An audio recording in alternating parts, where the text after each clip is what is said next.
বিদ্যে বোঝায় বাবু মশাই চড়ে শখের বটে।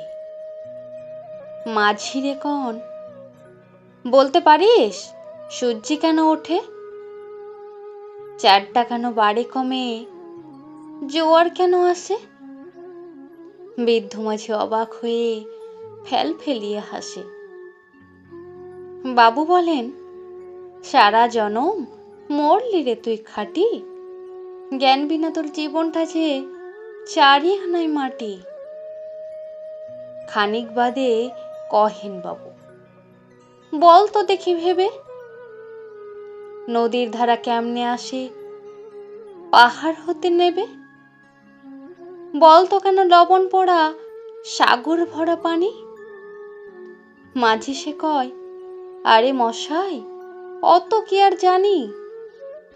বাবু বলেন, এই বয়সে জানিস নেও তা কি? জীবনটা তোর নেহাত খেলো, কষ্ট আনায় ফাঁকি।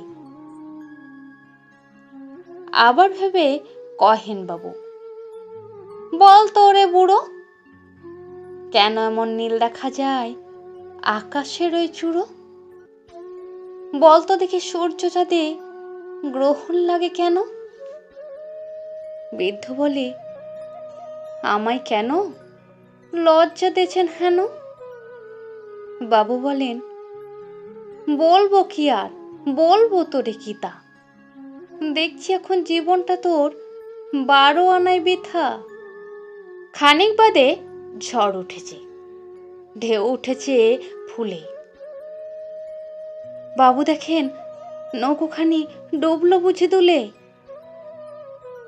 মাঝিরে কন, হে কি আপদ, ওরে ও ভাই মাঝি, ডুবলো নাকি নৌকা, এবার মরবো নাকি আজি? মাঝি শুধাই, সাঁতার যেন, মাথা নাড়েন বাবু। মূর্খ মাঝি বলে, মশাই এখন কেন কাবু? বাঁচলে শেষে আমার কথা হিসেব করো পিছে, তোমার দেখি জীবনখানা 16 আনায় মিছে।